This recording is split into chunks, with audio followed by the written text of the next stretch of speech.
प्रेम से बोलिए दुर्गा महारानी की जय। प्यारे भक्तों, आज आप सभी श्रवण करेंगे मासिक दुर्गा अष्टमी की व्रत कथा। हिंदू धर्म में मासिक दुर्गा अष्टमी का विशेष महत्व होता है। मासिक दुर्गा अष्टमी पर माँ दुर्गा का विधि विधान से पूजन किया जाता है। लोग जीवन में सुख शांति की कामना मन में रखकर मासिक दुर्गा अष्टमी का व्रत करते हैं। मासिक दुर्गा अष्टमी हर महीने की शुक्ला पक्ष की अष्टमी तिथि को मनाई जाती है। मासिक दुर्गा अष्टमी पर पूजा करने वालों पर माँ दुर्गा विशेष कृपा करती है। मासिक दुर्गा अष्टमी का व्रत 8 दिसंबर 2024 दिन रविवार को मनाई जाएगी, यानी कि आज। आप सभी भक्तों पर माता रानी की कृपा सदा सर्वदा बनी रहे। माता रानी आप सभी भक्तों की हर मनोकामना को पूर्ण करे।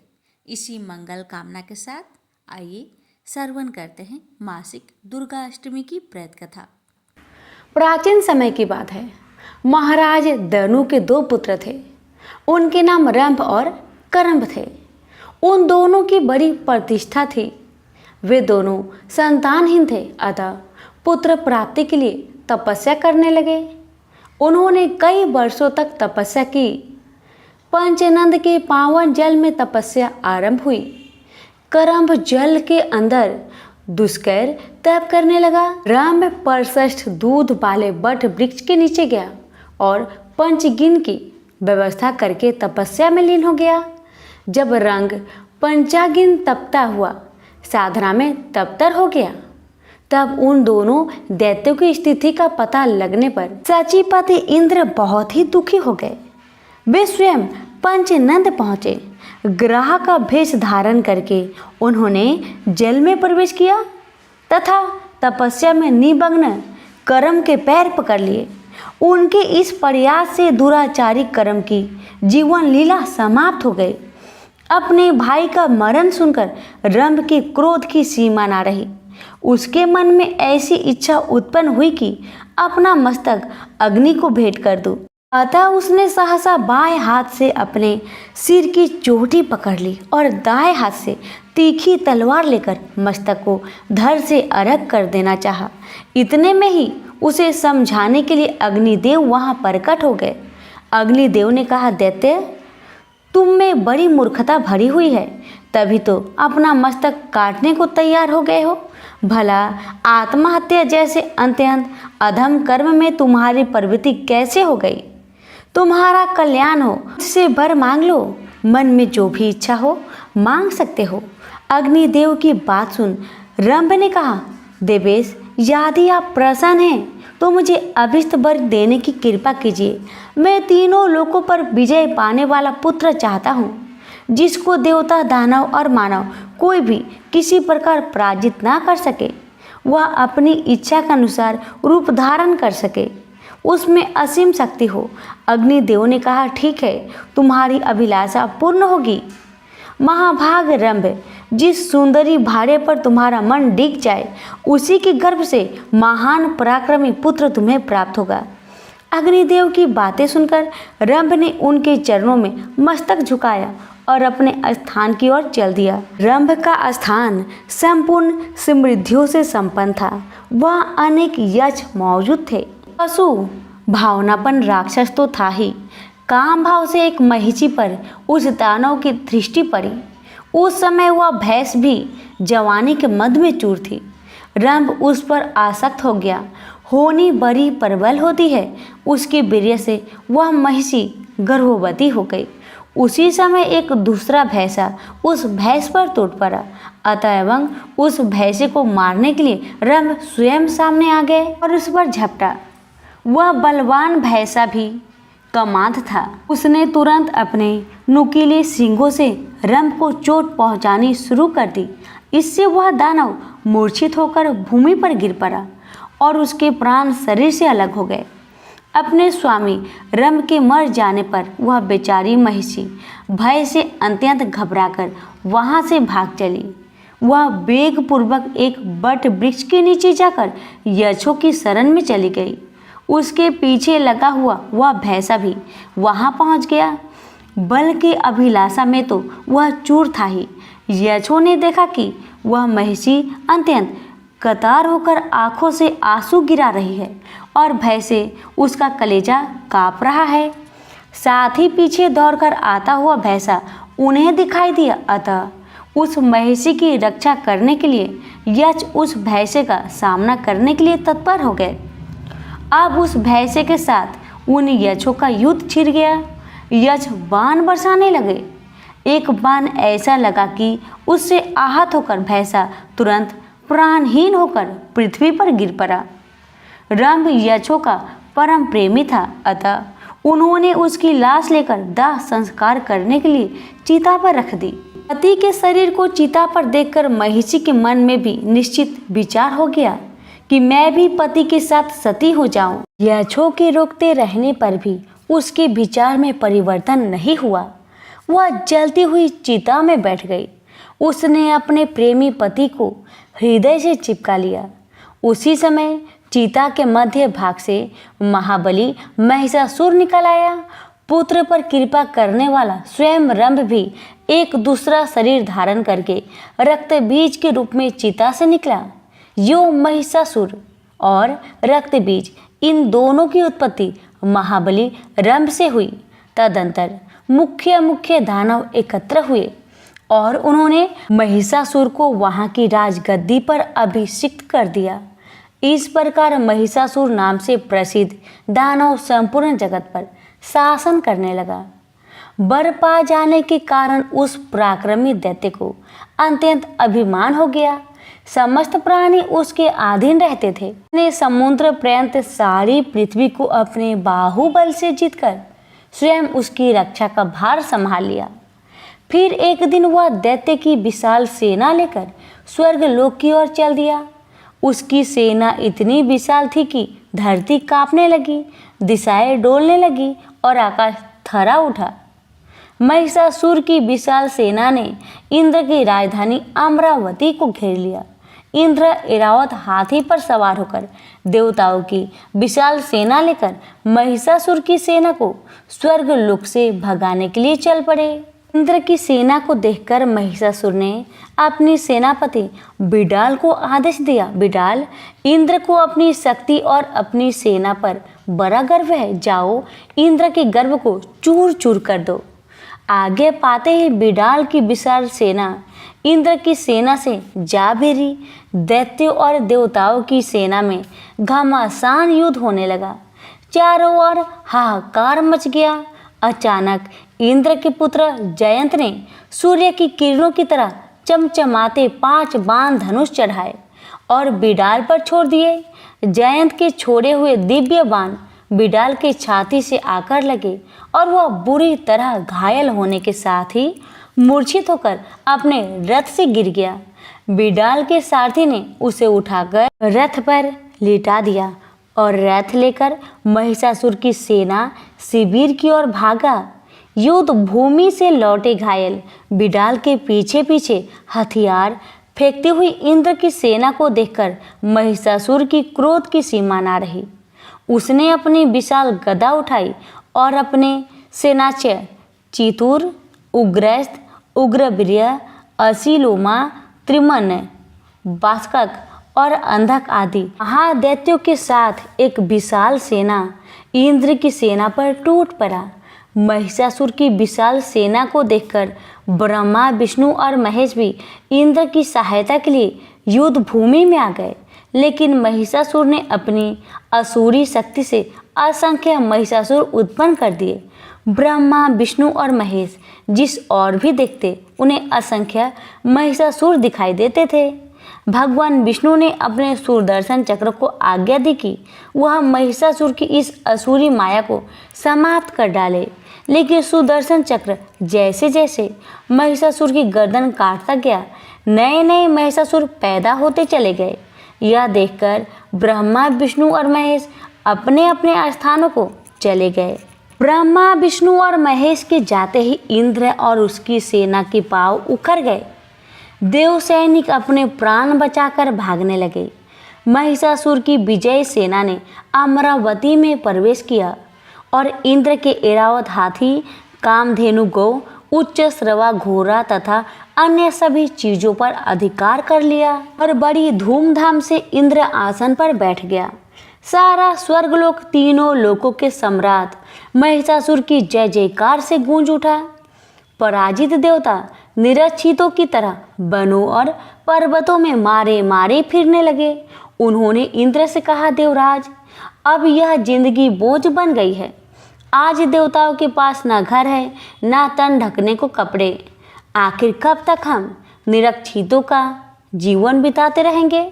हमारी सलाह मानिए और पितामह ब्रह्मा के पास चलिए, वह कोई उपाय जरूर बताएंगे। सभी देवताओं के आग्रह पर इंद्र अपने सभी देवताओं के साथ ब्रह्मा जी के पास पहुँचे।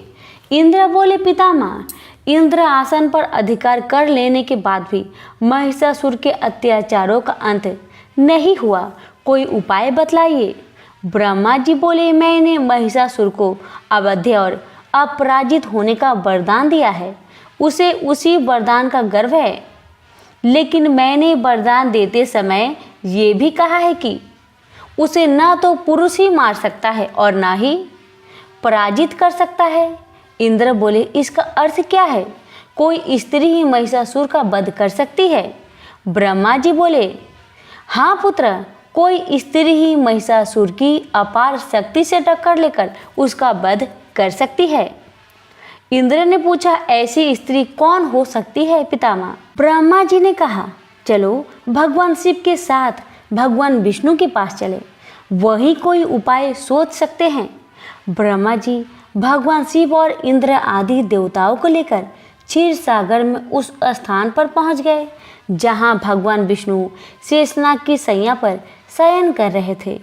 ब्रह्मा जी बोले, विष्णु जी, महिषासुर के अत्याचारों से दुखी देवता आज दर दर मारे फिर रहे हैं, आप ही इनके कष्टों को दूर कर सकते हैं। विष्णु बोले, पितामह, महिषासुर की असुरी माया को मेरा सुदर्शन चक्र भी पूरी तरह समाप्त नहीं कर पाया, फिर आप ही बताइए मैं आपकी किस तरह सहायता करूं?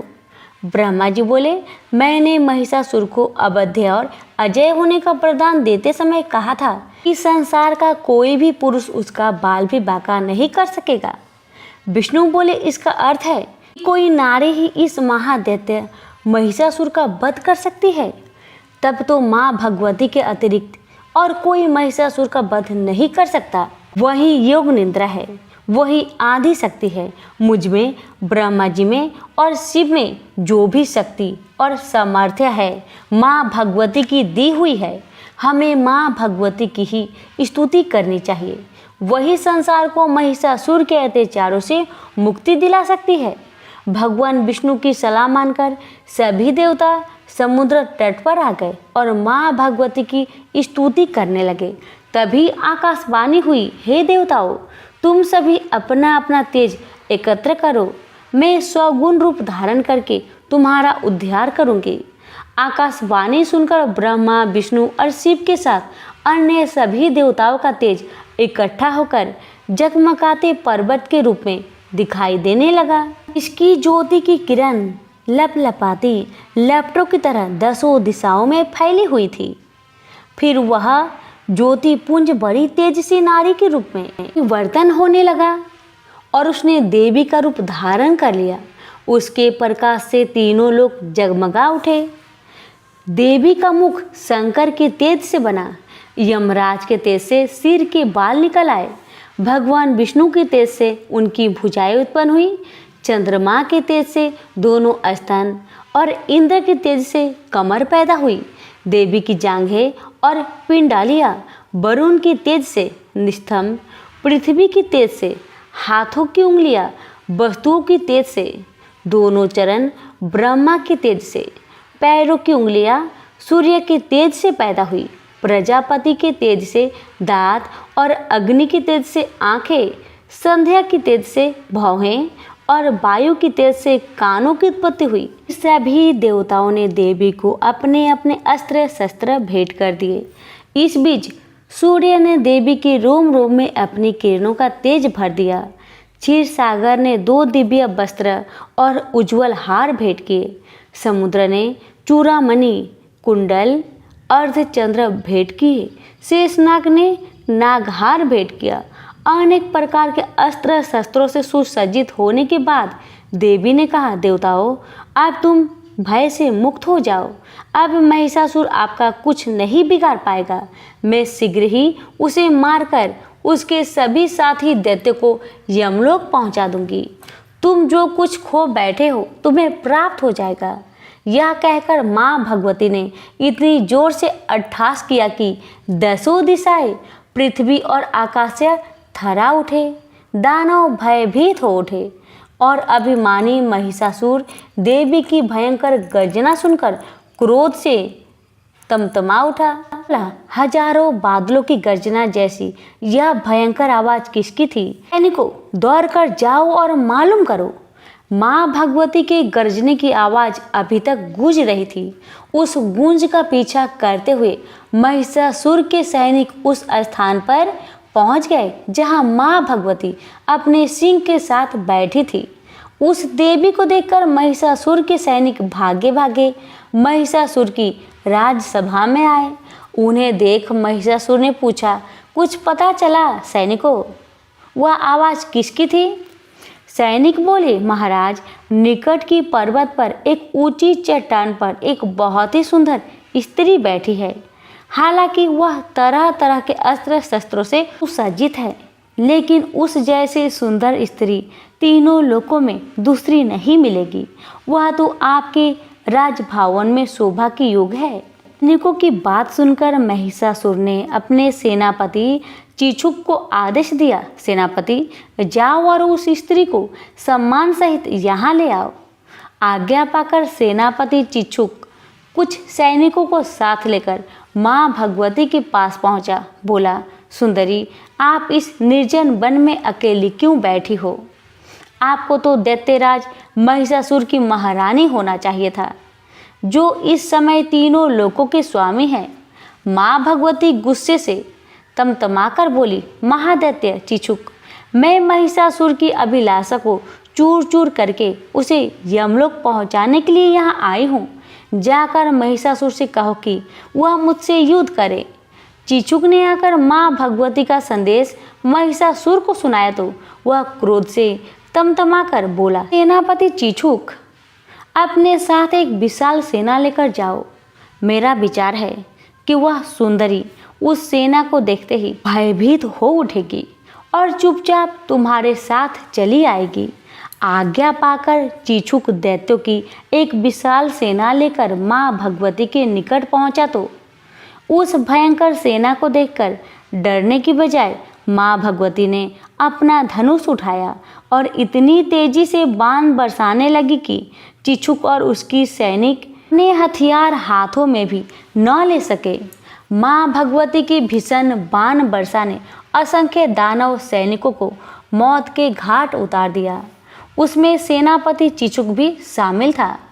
अपने सेनापति के मरते ही बचे खुचे सैनिक अपने अस्त्र शस्त्र फेंककर भाग टूटे और महिषासुर के पास आकर बोले, महाराज, वह स्त्री कोई साधारण स्त्री नहीं है। उसने हमारे सैनिकों को अपने शस्त्र निकालने तक का अवसर नहीं दिया और इतनी तेजी से ऐसी भीषण बाण वर्षा कर दी कि हमारी 3/4 सेना नष्ट हो गई। सेनापति चिछुर भी युद्ध में मारे गए। चिछुर की मृत्यु का समाचार सुनकर महिषासुर का क्रोध और भी भड़क गया। उसने अपने 2 सेनापतियों को आदेश दिया, सेनापति वास्कल और सेनापति दुर्मुख, अपनी अपनी सेना लेकर जाओ और उस स्त्री को या तो यहाँ आने पर विवश कर दो या फिर मार डालो। वहाँ सेनापति चिछुर के वध का उससे बदला लेकर ही आना। आज्ञा पाकर दोनों सेनापति अपनी अपनी सेनाओं के साथ माँ भगवती के साथ युद्ध करने के लिए गए, लेकिन उनका तथा उनकी सेनाओं का भी वही हाल हुआ जो हाल चिछुर की सेना का हुआ था। हर बार पराजय का समाचार सुनकर महिषासुर का क्रोध चरम सीमा पर पहुंच गया। उसने अपने शेष सभी सेनापतियों को साथ लिया और असंख्य सैनिकों को साथ लेकर युद्ध भूमि की ओर चल दिया। युद्ध भूमि में पहुंचकर उसने माँ भगवती से कहा, सामान्य सैनिकों को मारकर तेरा घमंड बढ़ गया है, लेकिन तू अब सावधान हो जा, तेरा काल तेरे सिर पर मंडरा रहा है। फिर भी यदि तू मेरी महारानी के रूप में मेरे राजभवन में चलने के लिए तैयार हो तो मैं तुम्हें क्षमा कर सकता हूँ। देवी भगवती बोली, युद्ध में क्षमा कायर मांगते हैं, ले संभाल तेरा बार। मैं तुझे तेरी समूची सेना और तेरे बचे खुचे सैनिकों सहित अभी समाप्त कर देती हूँ। देवलोक और पृथ्वी पर अधिकार करके तूने देवताओं और मनुष्यों को जितने दुख दिए हैं, मैं उतने ही बाणों से तेरे शरीर को बेध दूंगी। यह कहते ही देवी ने महिषासुर पर बाणों की वर्षा आरंभ कर दी। उनका सिंह भी क्रोधित हो उठा और दहाड़ता हुआ दानव सेना पर टूट पड़ा। देवी ने अपने ही रूप के अनेक गण उत्पन्न कर दिए। युद्ध भूमि में चारों ओर देवियां ही देवियां दिखाई देने लगी। वे भयंकर गर्जना करते हुए दानवों का संहार करने लगी। अपनी सेना का इतनी तेजी से संहार होते देख महिषासुर ने क्रोध से दांत पिसते हुए भैंसे का रूप धारण कर लिया और देवी के गणों पर टूट पड़ा। लेकिन जब देवी के गणों का वह कुछ न बिगाड़ सका तो देवी के सिंह की ओर बढ़ा। देवी बोली, महिषासुर, तेरी अंतिम घड़ी निकट आ चुकी है।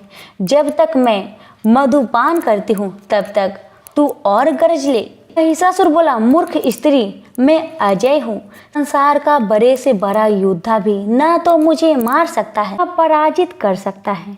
तुम जैसी स्त्री मैं भला इतनी सामर्थ्य कहाँ जो तीनों लोकों के स्वामी महिषासुर से टक्कर ले सके। देवी बोली, मूर्ख, पितामह ब्रह्मा ने तुझे जो वरदान दिया था वह वरदान नहीं श्राप था, लेकिन तू अभिमान के कारण ब्रह्मा जी के शब्दों के अर्थ को नहीं समझ पाया। उन्होंने स्पष्ट शब्दों में तुझे बता दिया था कि तेरी पराजय और मृत्यु पुरुष के हाथों से नहीं, स्त्री के हाथों से होगी। यह सुनकर महिषासुर बोला, इसका अर्थ है कि ब्रह्मा ने मुझे मूर्ख बनाया। यह तो देवताओं की पुरानी आदत है कि वे दानव के साथ आनंदिक काल से ही छल करते आए। मैं पहले तुझे ठिकाना लगा दूं, फिर ब्रह्मा जी को ठिकाने लगा दूंगा। यह कहकर महिषासुर अपने खुरों से पृथ्वी को खोदने लगा। अपने लंबे नुकीले सींगों से पर्वत को उखाड़ उखाड़ कर देवी की ओर फेंकने लगा, जिससे पृथ्वी फटने लगी। उसकी पूंछ की फटकार से समुद्र पृथ्वी को डुबोने लगा। समूची सृष्टि इस तरह हाहाकार कर उठी जैसे प्रलय आ गई हो। देवी ने नागपाश फेंककर महिषासुर को बांध दिया, लेकिन वह भैंसे का रूप त्याग कर सिंह रूप में बदल गया। फिर जैसे देवी तलवार से उसका सिर काटने लगी, वह खड्गधारी पुरुष बन गया। देवी ने उसे बाणों से बांध डाला। तब उसने विशालकाय गजराज का रूप धारण कर लिया और देवी के वाहन सिंह को जय कर लिया। यह देख देवी ने तलवार से उसकी सुर काट दी। महिषासुर देवी की ओर झपटा, लेकिन उसके और देवी के बीच अनेक देवी के गण आ खड़े हुए और महिषासुर से युद्ध करने लगे। फिर देवी उछलकर महिषासुर पर सवार हो गई और अपने पैरों से उसे दबाकर उसकी गर्दन पर त्रिशूल का वार कर दिया। पैरों से दबा होने पर महिषासुर पुरुष का रूप धारण करके भैंसे के मुख से निकलने लगा, लेकिन अभी उसका आधा शरीर ही बाहर निकल पाया था कि देवी की तलवार ने उसका सिर काट डाला। यह देख महिषासुर की बची खुची सेना पाताल की ओर भागने लगी। महिषासुर के मरते ही देवता आकाश से देवी पर पुष्प बरसाने लगे। यक्ष, गंधर्व और किन्नर तरह तरह के वाद्य इंद्रिय बजाकर नाचने गाने लगे। तो प्रेम से बोलिए, आदि शक्ति माता की जय। कथा अच्छी लगे तो दूसरों को शेयर करें। प्राचीन काल में धरती पर दुर्गम नाम का एक दैत्य निवास करता था। वह बड़ा दुर्दांत और अत्याचारी था। बल भी उसके शरीर में अपरिमित था।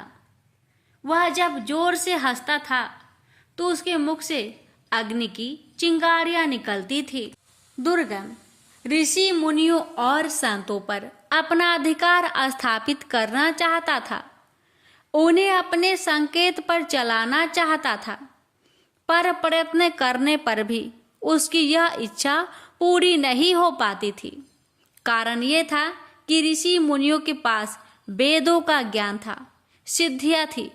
दुर्गम जब भी आक्रमण करता था वह उनकी सिद्धियों और शक्तियों से पराजित हो जाता था। उसने सोचा कि जब तक ऋषियों मुनियों के पास वेद रहेंगे वह उन पर आधिपत्य स्थापित नहीं कर सकेगा। किसी प्रकार उनसे वेद छीन लेने चाहिए। यह सोचकर वह वेद प्राप्त करने के लिए ब्रह्मा जी की तपस्या करने लगा। उसे तप करते करते 100 वर्ष बीत गए। उसकी कठिन तपस्या को देखकर ऋषि मुनि भयभीत हो उठे। वेदों के पंडित कांपने लगे। उन्होंने एक साथ मिलकर दुर्गम के तप को भंग करने का बड़ा प्रयत्न किया, पर दुर्गम हिमालय की तरह अपने स्थान पर अडिग बना रहा। दुर्गम ने अविचलित रूप से 1000 वर्षों तक तप किया। आखिर ब्रह्मा जी का आसन हिला। उन्होंने प्रकट होकर दुर्गम से कहा, वत्स, मैं तुम्हारी तपस्या से प्रसन्न हूँ, बोलो तुम्हें क्या चाहिए। दुर्गम ने ब्रह्मा जी को प्रणाम करते हुए कहा, भगवान, यदि आप मेरी तपस्या से प्रसन्न हैं तो मुझे वेद चाहिए। ब्रह्मा जी वरदान देकर चले गए। वेद दुर्गम के पास आ गए। ऋषि मुनि वेद ज्ञान से वंचित हो गए। उनकी सिद्धियां और शक्तियां लुप्त हो गई। यज्ञ बंद हो गए। यज्ञों में दी जाने वाली हवैया भी बंद हो गई।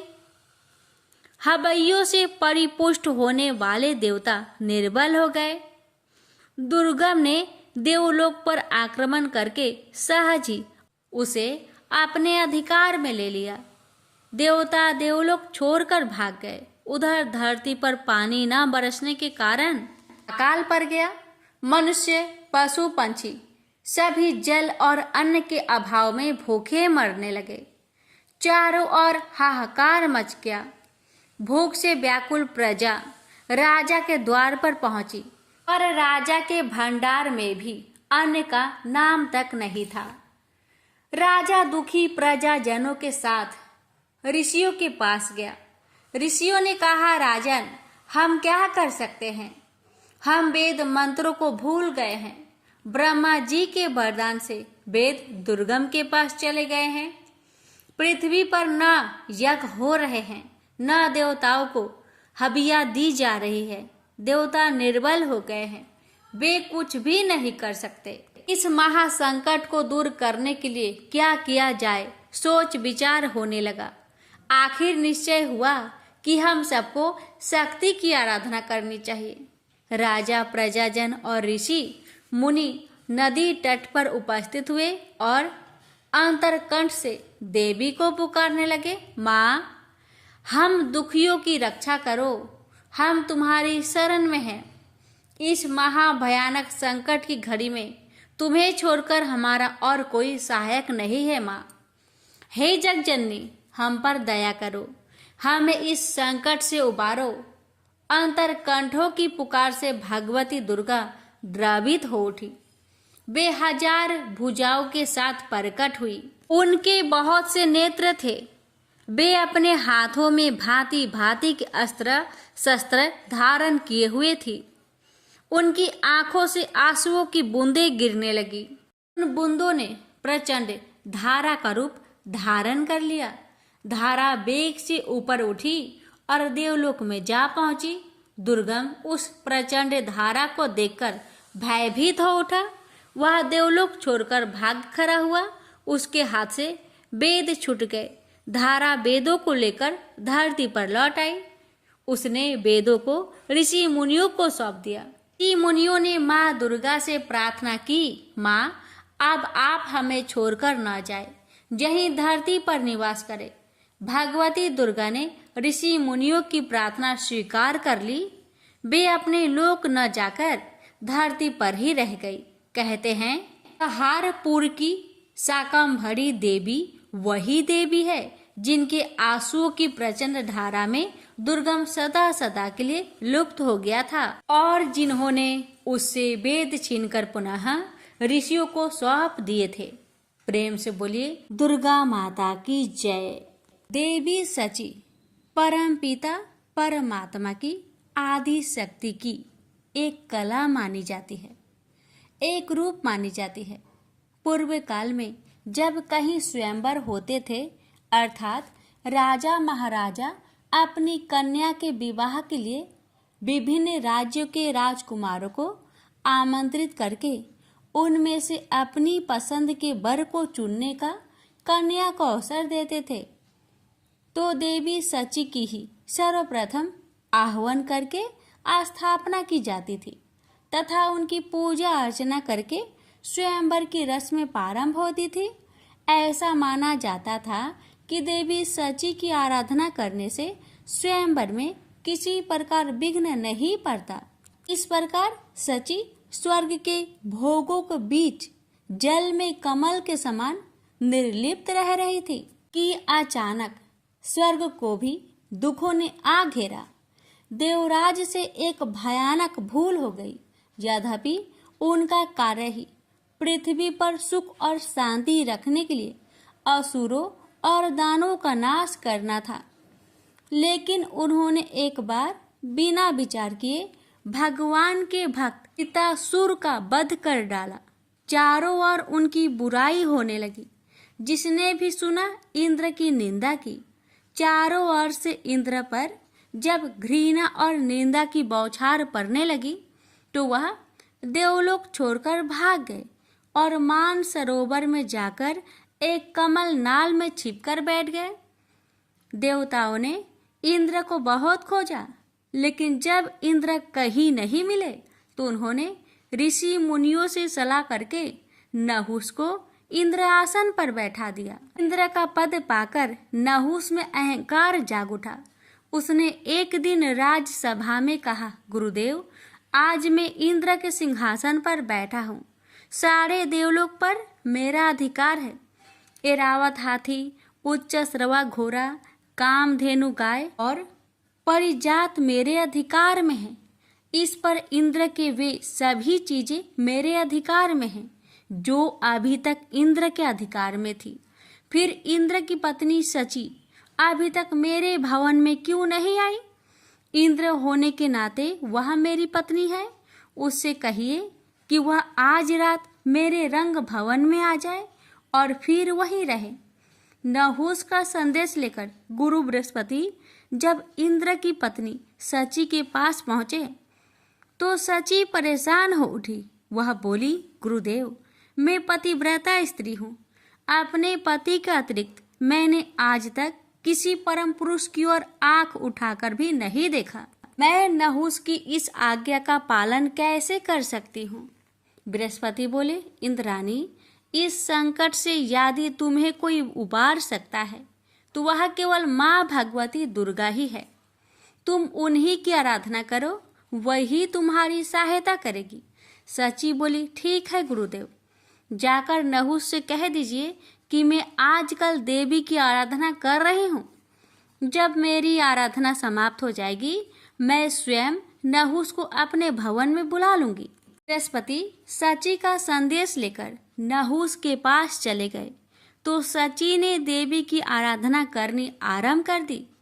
उनकी आराधना से प्रसन्न होकर देवी ने प्रकट होकर कहा, मैं तुम्हारी हालत को अच्छी तरह जानती हूँ सची, बोलो मैं तुम्हारी क्या सहायता करूँ?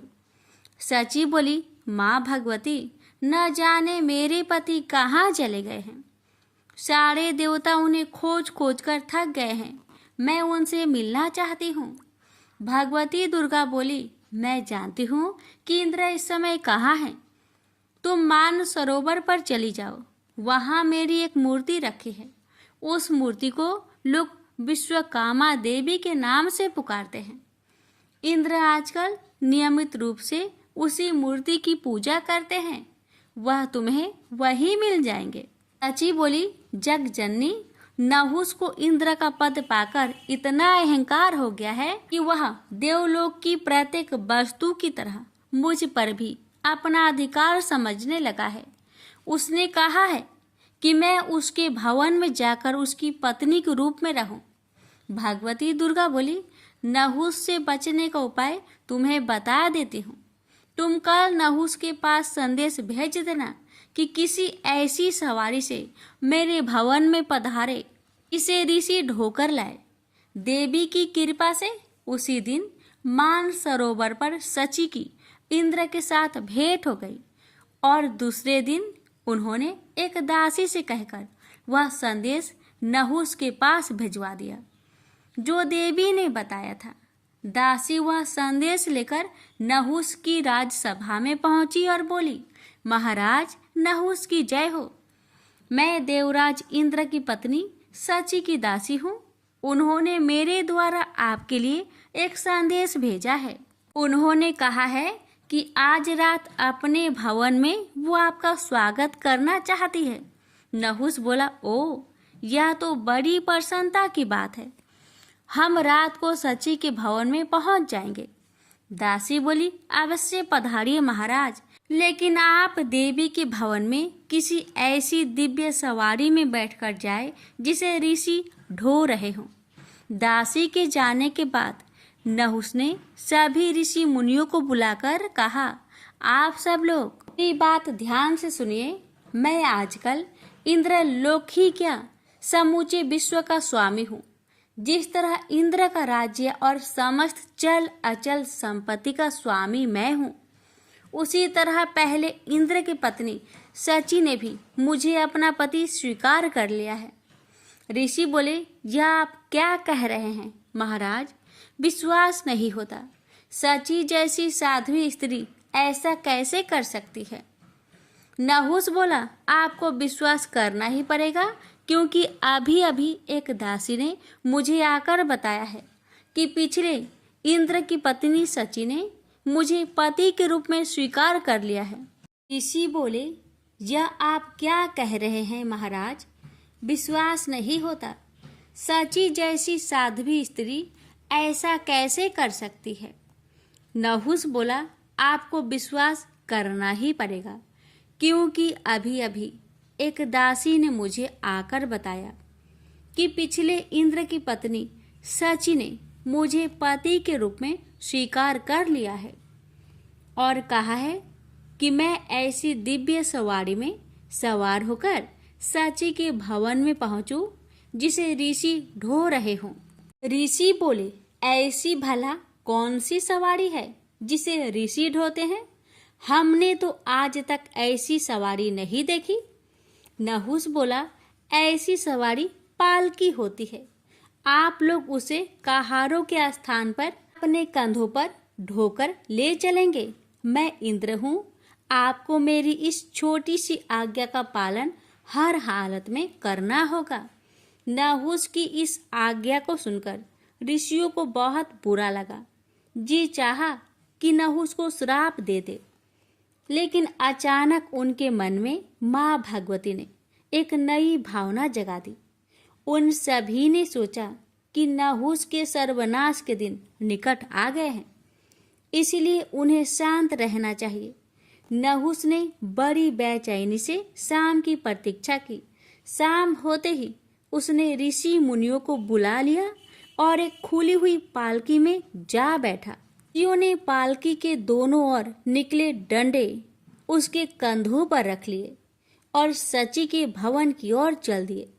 ऋषियों ने कभी कंधों पर बोझ ढोया न था, अतः पालकी के डंडों और बोझ के कारण 4 कदम चलते ही उनके कंधे में दर्द होने लगा था, इसलिए उन्हें कदम बढ़ाने में तकलीफ होने लगी। नहुस तो उतावला हो रहा था। उसने पालकी को शीघ्रता के साथ ले जाने के लिए कहा। बेचारे वृद्ध ऋषि जैसे तैसे पालकी को और तेज ले जाने लगे, परंतु नहुस को अभी संतोष नहीं हुआ। ने कोरों से ऋषियों को पीटना प्रारंभ किया। अगस्त्य ऋषि को इससे अत्यंत क्रोध उत्पन्न हुआ और उन्होंने नहुस को भला बुरा कहते हुए श्राप दे दिया। दुष्ट, तू अजगर बनकर पृथ्वी पर गिर जा और लंबे समय तक अपने दुष्कर्मों का फल भोग। और ऐसा ही हुआ। नहुस अपने पापों के प्रतिफल के रूप में अजगर की योनि में पृथ्वी पर सैकड़ों वर्ष तक पड़ा रहा। भगवती दुर्गा की कृपा से देवराज इंद्र पुनः प्रकट हो गए और देवी सची के साथ स्वर्ग के सिंहासन पर बैठकर आनंद पूर्वक रहने लगे। प्रेम से बोलिए भगवती माता की जय। क्षमा प्रार्थना।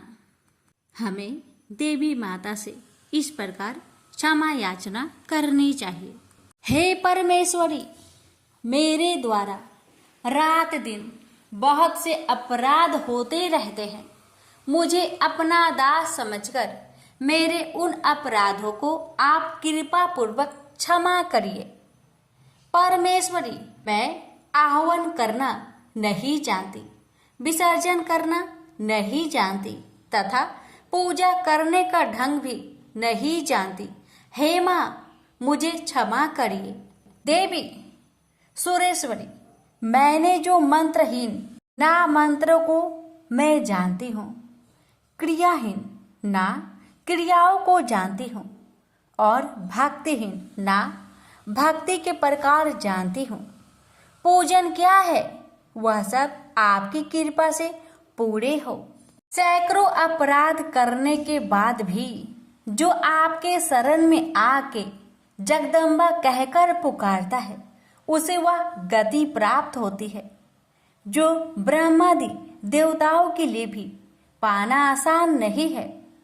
जगदम्बिके, मैं अपराधी हूँ किंतु आपकी शरण में आया हूँ। इस समय दया का पात्र हूँ, आप जैसा चाहे वैसा करे। हे देवी परमेश्वरी, अज्ञान बस भूल से या बुद्धि भ्रष्ट होने के कारण मैंने जो भी न्यूनता या अधिकता कर दी हो वह सब क्षमा करे और प्रसन्न होइए।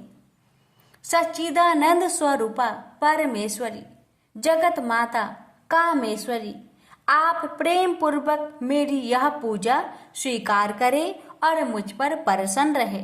देवी सुरेश्वरी, आप गोपनीय से भी गोपनीय वस्तु की रक्षा करने वाली हैं। मेरी निवेदन किए हुए इस जप को ग्रहण करिए।